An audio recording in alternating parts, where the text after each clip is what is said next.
Amis internautes, merci. On vous avait annoncé notre deuxième invité est là.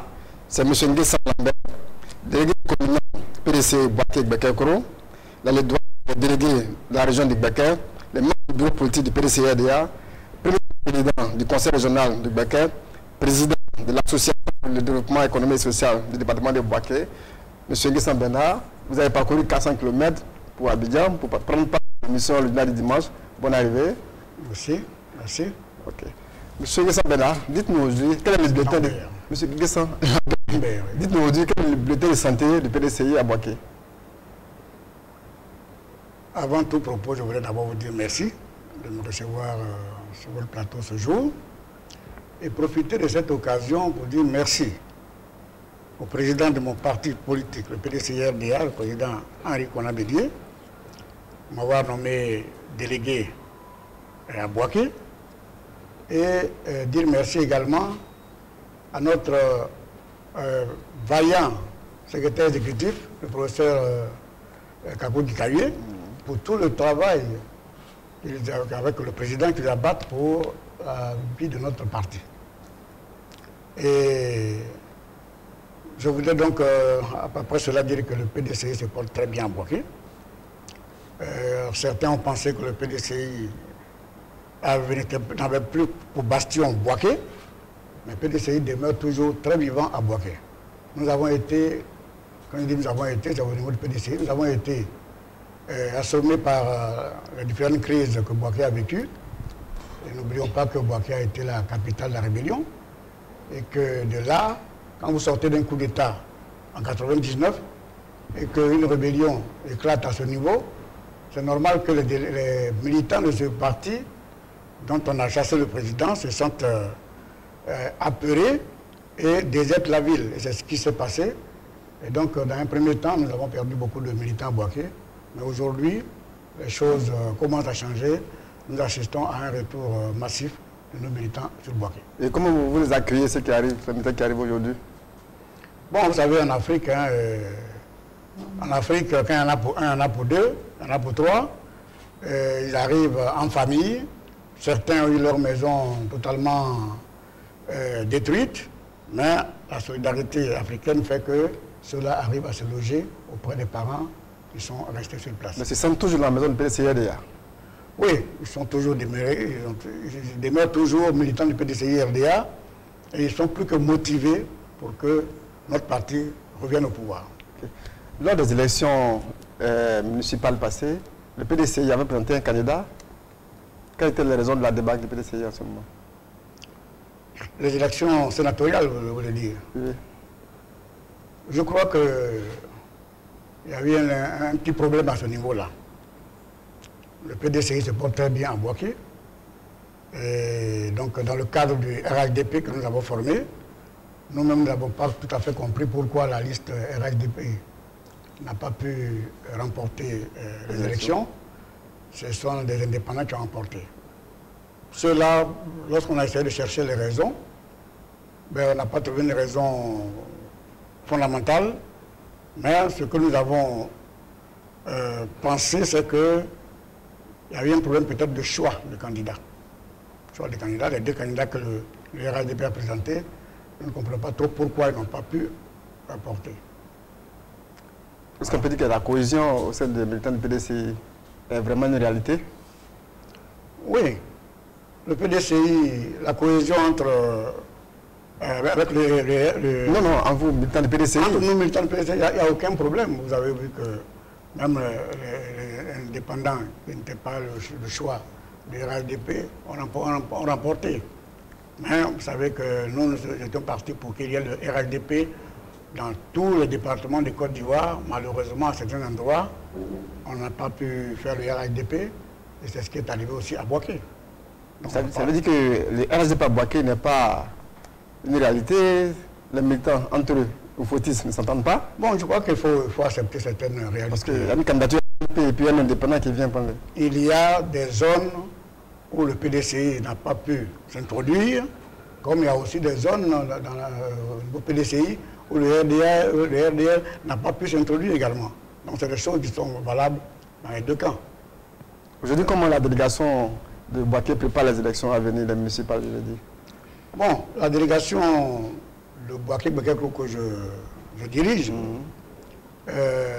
vous savez que dans tous les villages de Côte d'Ivoire, il y a des présidents de comités de base qui sont les plus proches de tous nos militants. Nous avons donc un président de comité de base qui a un bureau. Et donc, nous allons dans les jours à venir nous rendre dans ces différents villages, inviter ces comités de base à travailler avec leur bureau pour la sensibilisation de nos militants. Vous savez que ces comités de base dépendent d'une section. Le secrétaire de section aussi a un bureau. Nous allons inviter les secrétaires de section à faire leur travail également, d'encadrement, un travail d'encadrement des comités de base pour que ceux-là puissent aller au fin fond de nos villages pour informer les parents. Et ces sections aussi appartiennent à des délégations.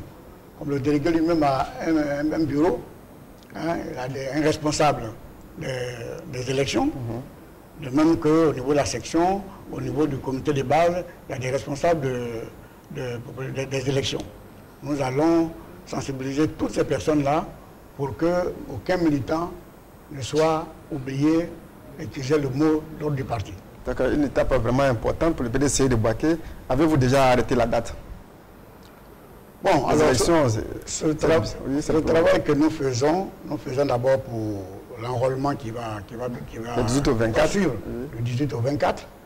Et donc, pour cet enrôlement-là, nous allons passer le message à tous nos militants pour que ceux qui n'ont pas les papiers requis puissent se mettre déjà à chercher ces papiers-là.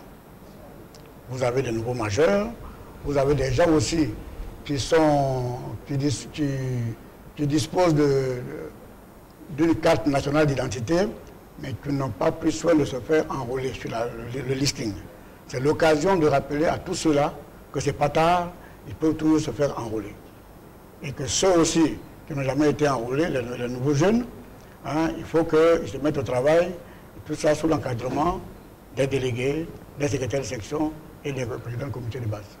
Dans le cadre de la dynamisation du PDCI-DA, le secrétaire exécutif, c'est-à-dire la haute direction, a scindé les différentes délégations. Vous étiez le seul délégué à Boaké. Comment avez-vous accueilli cela dans votre localité? Merci, je crois que c'est au lieu de le dire. En 2014, j'ai été nommé délégué départemental de Boaké. Boaké, tu comprends, la commune et la sous-préfecture. Après, on a jugé bon de diviser le département en deux, de nommer un délégué pour la sous-préfecture et un délégué pour la commune. Et j'ai été retenu délégué communal, donc c'est moi qui gérais la commune. Et dernièrement, après le séminaire de Benjerville, il a été recommandé d'accentuer encore le contact avec la base. Alors, on a jugé bon de diviser encore les délégations pour qu'on n'ait plus à parcourir un grand nombre de villages, de quartiers pour faire le travail. Vous voyez, j'avais 67 sections à l'époque au niveau de la commune. Aujourd'hui, j'ai 20 sections, ce qui me permet de faire du rapport, de rendre visite à mes militants. Et je crois que c'est une très bonne chose. Et cela découle du communiqué du séminaire de Benjerville. Est-ce que la collaboration entre vous et les nouveaux délégués passe bien? Vous entendez, le travail est fait en synergie? Ben, il n'y a aucun problème. Les nouveaux délégués étaient d'abord dans ma délégation. Hein, j'étais d'abord dans mon bureau. Donc il n'y a aucun problème. Nous nous entendons parfaitement. Et nous savons tous que nous avons un seul objectif à atteindre, c'est de mobiliser au maximum nos militants pour que le PDCI revienne au pouvoir. Parce qu'en 2020, ce sera le PDCI au pouvoir. Et pour y arriver, il faut passer par les élections locales, c'est-à-dire municipales et régionales. Vous êtes candidat au régional? Bon, vous savez, Boaké regorge beaucoup de cadres qui veulent faire quelque chose pour leur département.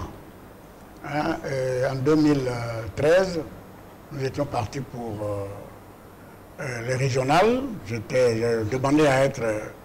J'étais candidat à la candidature. Malheureusement, je n'ai pas été choisi. Et que je me suis mis au niveau... je me suis mis au service du candidat qui a été retenu. Et j'ai été même son directeur de cabinet, son directeur de campagne. Pour une certaine forme de cohésion entre les cadres. C'est ce que nous avons fait. Mais pour les années à venir, vous savez, nous avons encore des ambitions hein, de revenir. Et tout va dépendre donc de nos responsables et de la population. Ça vous intéresse? Ben, vous avez été approché par une association de jeunes? Oui, j'ai été approché par une association de jeunes de la région de Beké qui m'ont demandé d'être candidat au régional. Et je peux vous dire les raisons qui les ont motivés à me solliciter. Vous avez accepté? Ben, je crois que tout ce qui va dans le bon sens, on ne peut pas refuser. Ils veulent que je vienne faire du travail pour la région. Mais je me suis mis à leur service, je suis partant. Et je leur ai dit, tout dépend d'eux. Vous savez que la jeunesse représente une grande proportion parmi nos électeurs. Et ce que les jeunes veulent, à 80%, c'est ce qui peut se passer. Donc vous allez vous opposer à votre président? Non, je ne m'oppose pas à mon président, je suis candidat. Puis vous étiez premier vice-président, vous partagez le même bilan? Vous savez, la gestion des collectivités, ce n'est pas comme la gestion des entreprises. Bien sûr, je suis conseiller régional, je suis premier vice-président. Nous nous retrouvons pour bâtir un programme triennal chaque fois. Nous votons un budget. Vous savez que l'exécution, ce n'est plus au niveau des conseillers ni des membres du bureau. L'exécution revient au président pour le choix de tous les projets d'investissement qui ont été proposés. C'est le président qui choisit tel ou tel projet. Et souvent, ça peut être, il peut être en phase avec la population, comme ne pas être en phase. C'est de là que le problème peut venir. Et vous qui avez collaboré avec lui, vous êtes satisfait? Bon, je crois que... Au regard des réflexions que vous avez menées pour les projets? Il appartient à la population de se prononcer sur la gestion du conseil. Mais si on vous demandait de faire un bilan du conseil régional de Beké? Bon, je crois que, comme tous les conseils régionaux qui ont eu des budgets annuels, pendant 5 ans, chaque président du conseil a dépensé son budget. Il a utilisé le budget. Donc je pense que chacun d'eux a fait ce qu'il pouvait.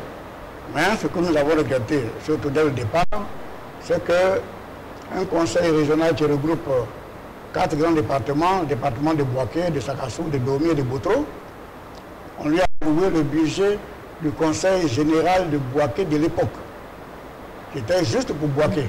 C'est ce conseil, c'est ce budget qui a été alloué au conseil régional à nouveau. On nous a laissé entendre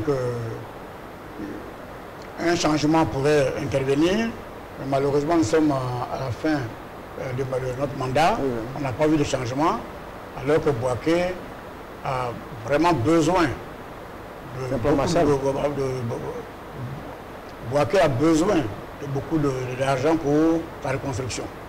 À défaut d'un plan Marshall que nous avons plaidé depuis toujours, si le budget du conseil peut être revu, ça permettra quand même à Boaké d'apporter quelques réhabilitations à sa ville. Monsieur le délégué Salambert, comment vous vivez le débat autour du parti unifié au niveau de votre délégation à Boaké? Le problème du parti unifié, nous avons eu l'occasion de le dire quelquefois, cela nous semble un peu prématuré. Vous savez, les regroupements de ce genre se font. Vous avez 2 grandes formes de regroupement. Vous avez la fédération et vous avez la confédération. Dans la confédération, chaque parti demeure autonome, comme le RHDP actuel. C'est une confédération de partis politiques. Chaque entité politique est souveraine et a sa propre organisation, mais les membres de cette confédération peuvent se mettre d'accord autour d'un point, hein, comme par exemple en 2010 et 2015, au niveau du RHDP, il a été décidé de voter tel ou tel candidat. En 2015, l'appel de Daoukro a invité tous les membres du RHDP à voter pour un candidat unique pour le RHDP, qui était le candidat Alassane Ouattara du RDR. À ce moment-là, tous les partis sont mis d'accord. On n'est pas passé par des primaires pour désigner le candidat du RHDP. On nous a dit que le candidat était le docteur Alassane Ouattara. Et nous avons accepté, nous l'avons brillamment élu. Et l'appel d'Aoukro aussi disait qu'en 2020,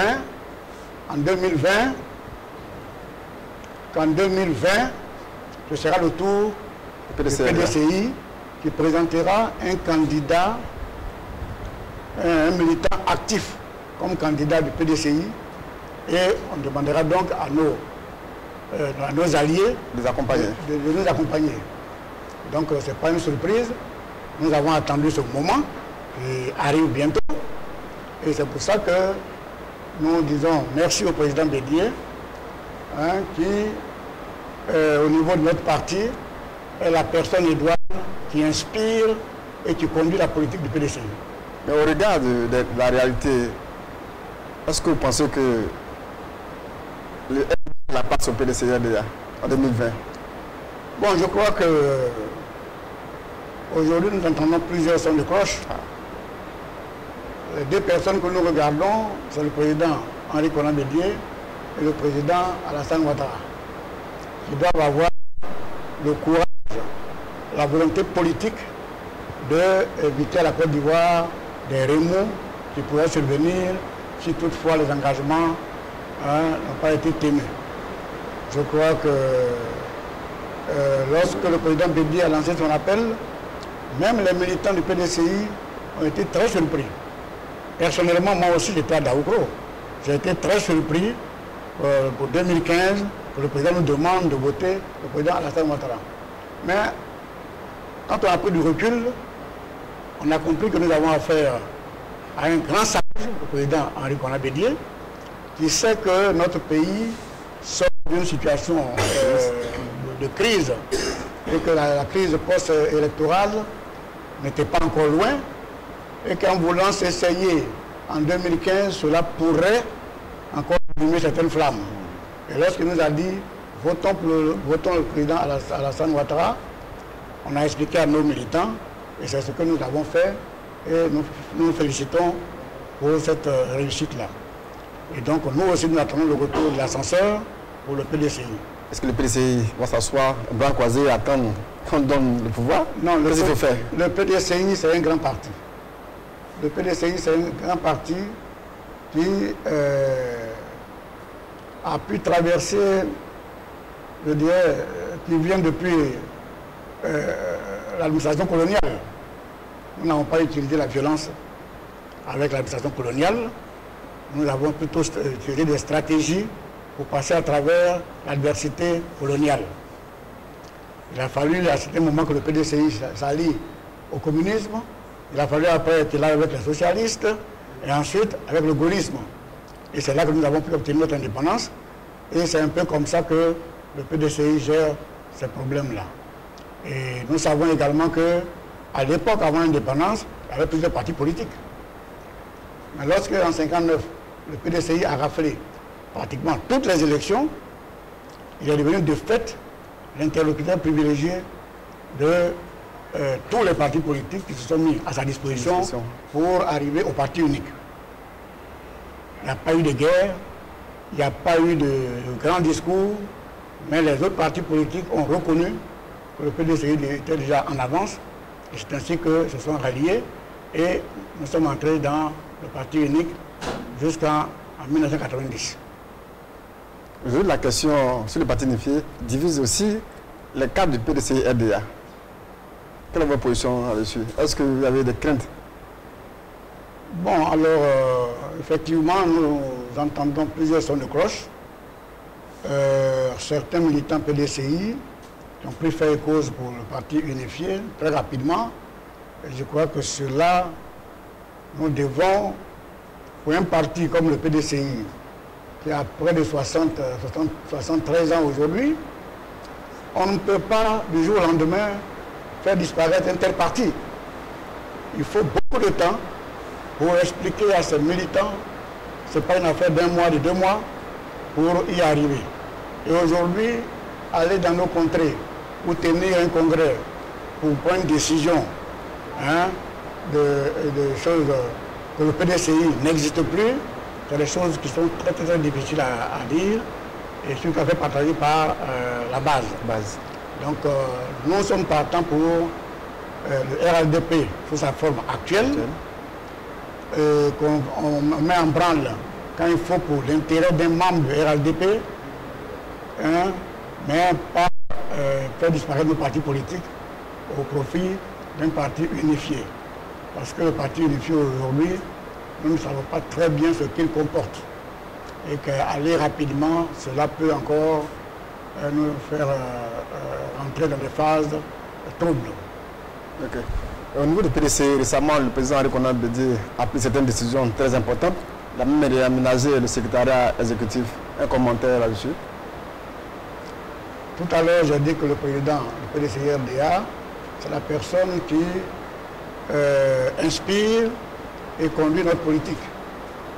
Si le président a pris cette décision, il sait pourquoi. Nous faisons toujours confiance. Quand le président prend une décision, nous finissons par entériner au niveau du bureau politique parce que c'est la voie de la sagesse. Mais est-ce que cela ne montre pas un peu, ne met pas en exergue le manque d'harmonie, de cohésion entre les cadres du PDCI-RDA? Bon, ça, on n'a pas le choix.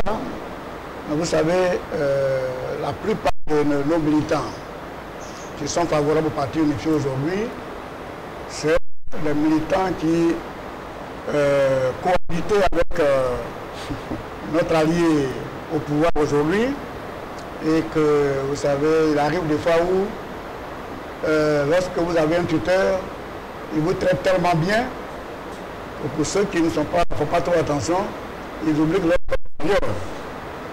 Il ne faut pas confondre le tuteur et le père, quelle que soit sa gentillesse. Et donc nous voulons lancer un appel à nos frères qui, sans consulter la base, ont pris faire cause pour le parti unifié que le PDCI-RDA existe, le PDCI-RDA peut encore faire de bonnes choses et que 2020, ce sera le tour du PDCI-RDA. Ils peuvent toujours revenir dans leur parti parce qu'ils n'ont pas été exclus. Ils sont allés en mission. Ils sont en mission avec le gouvernement actuel, ils sont en mission et que leur retour au PDCI nous fera de faire du bien à notre parti parce qu'ils ont amassé de l'expérience, ils pourront mettre au profit des autres militants qui n'ont pas eu cette chance d'être dans le gouvernement. Vous qui avez milité tous les jours au PDCI-RDA, vous êtes membre du bureau politique, vous savez comment le PDCI fonctionne. Qu'est-ce que vous pouvez dire aux jeunes aujourd'hui qui assistent à ces sons de cloche venant de certains cadres du PDCI-RDA? Dans quel cas d'esprit doivent être aujourd'hui? Je demande à la jeunesse et aux militants de garder le calme. Aujourd'hui, ceux qui sont favorables au parti unifié aujourd'hui, ce n'est pas la majorité. La majorité des militants veulent que le PDCI reprenne le pouvoir en 2020. C'est la promesse que nous a faite et c'est ça qui nous a encouragés aussi à battre campagne pour le candidat actuel qui est au pouvoir.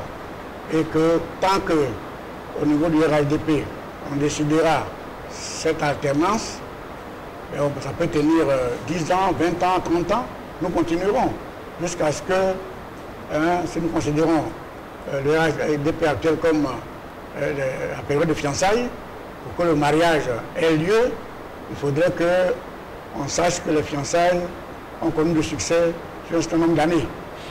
Alors aujourd'hui, si ça ne tient pas, on se demande si on nous envoie, on nous demande d'aller au mariage, nous sommes hésitants parce qu'on n'a pas encore fait le tour des fiançailles. Hein? Le RDA a profité des bienfaits du RAIDP et il faut que cela aussi, on nous retourne l'ascenseur au PDCI pour que le PDCI puisse exercer le pouvoir aussi. Et puis après, on verra. Au cas où le RDA ne vous accompagne pas pour les élections de 2020, est-ce que le PDCI est capable d'aller seul? Ou bien il y a des rapprochements PDCI-FPI? Vous savez, ce n'est pas par faiblesse que le président Bédi a lancé l'appel de Daoukro. C'est dans la recherche de cohésion qu'il a lancé cet appel. Le PDCI aurait pu être candidat en 2015 et on faisait jouer le RDP au deuxième tour. C'était ça qui était le rôle réel du RDP. C'est ce que nous avons fait en 2010. Au premier tour, chaque parti politique avait son candidat. Et c'est seulement au deuxième tour que le RDP, les membres se sont mis derrière leur allié qui est parti au deuxième tour. On s'attendait à cela en 2015, mais l'appel de Daoukro a invité les militants à voter le candidat. Nous a invité les militants à voter le candidat du RDS, ce que nous avons fait. Donc nous demandons à nos alliés de nous éviter des périodes compliquées pour notre pays que nous aimons bien, pour que nous tendions vers, je dirais, que nous puissions vivre en paix en Côte d'Ivoire. Il faut libérer certains prisonniers qui aujourd'hui, on n'est pas habitué à ça en Côte d'Ivoire. Les prisonniers politiques, on n'est pas trop habitué à ça. Vous voulez dire que la réconciliation n'est pas encore une réalité? La réconciliation, il faut le reconnaître, n'est pas encore une réalité parce que vous ne pouvez pas vous réconcilier avec des gens qui ont leurs parents en prison. Mais dans ces conditions, est-ce le moment pour le PDC de venir au pouvoir s'il n'y a pas encore la réconciliation? Bon, le PDCI peut concourir aussi à l'avènement de la réconciliation. Nous sommes un parti de paix, nous sommes un parti de dialogue et depuis le temps colonial jusqu'à aujourd'hui, c'est le dialogue qui nous a fait triompher jusque-là. Et le président Houphouët le disait, le dialogue, c'est l'âme des forts. Et que rien ne peut se faire dans ce monde sans dialogue. Vous avez beau recourir à la guerre, mais vous finirez par le dialogue pour que les âmes se taisent. Donc autant ne pas aller jusqu'à la guerre. Il faut utiliser le dialogue pour éviter la mort de nos concitoyens. C'est vrai, Bouaké, c'est un bastion du PDCRDA, c'est un gros électorat. Comment comptez-vous travailler pour que Bouaké vraiment puisse apporter un appui vraiment remarquable au PDCRDA en 2020? Alors, ce travail, nous l'avons déjà commencé. Nous savons qu'après le dernier recensement, il y avait une possibilité, il y avait environ 3 millions de personnes qui ont les pièces qu'il faut pour se faire enrôler.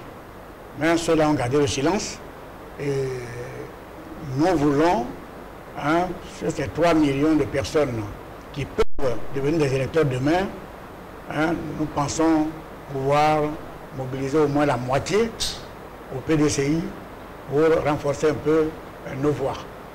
Sinon, nous sommes... le PDCI est toujours debout. Le PDCI recherche la paix, mais ce n'est pas pour cette paix aussi que le PDCI va oublier de se mettre au service de sa population. Les élections, ça coûte cher, c'est beaucoup de moyens. Les cotisations au niveau du PDCRDA rentrent difficilement à Bouaké au niveau des cadres. Comment ça se passe? Bon, les élections, c'est une question de moyens, mais ce n'est pas la condition la plus importante. La condition la plus importante, il faut mobiliser les gens. Il faut que les gens fassent un petit effort pour venir voter le jour du vote. L'argent, en dehors des fonds, des cautions à déposer, une fois que cela est fait, le reste est entre les mains des militants. On n'attend pas d'être acheté pour voter. Donc les moyens ne peuvent pas nous empêcher de revenir au pouvoir. Okay. Monsieur le délégué Guessant Lambert, nous sommes pratiquement à la fin de notre entretien. on va permettre de lancer un appel au militaire du PDCRDA et à vos commandos du côté de Bouaké. Alors, en m'adressant à nos militants PDCRDA, et particulièrement à ceux de Bouaké, nous demandons aux militants de Bouaké qui sont partis ou qui sont revenus de changer leur lieu de vote pour que cette fois-ci, ils aillent voter à Bouaké. Hein? Nous avons beaucoup de militants de Bouaké qui sont dans les autres départements, qui sont enrôlés dans d'autres départements, qui peuvent, bien sûr, au niveau des présidentielles, il n'y a pas de problème, mais au niveau des élections locales, cela cause un petit préjudice, pour ne pas dire un grand préjudice, à nos candidats. Vous adressez à moi aussi, je suis de Bouaké. Mais voilà, donc allez vous faire enrôler à Bouaké, et puis on se revoit là-bas le jour du vote. Ok. Donc, amis internautes, nous avions pour dernier invité M. Lambert, délégué de Bouaké. Donc, nous nous retrouvons dimanche prochain pour notre émission. Merci. Merci.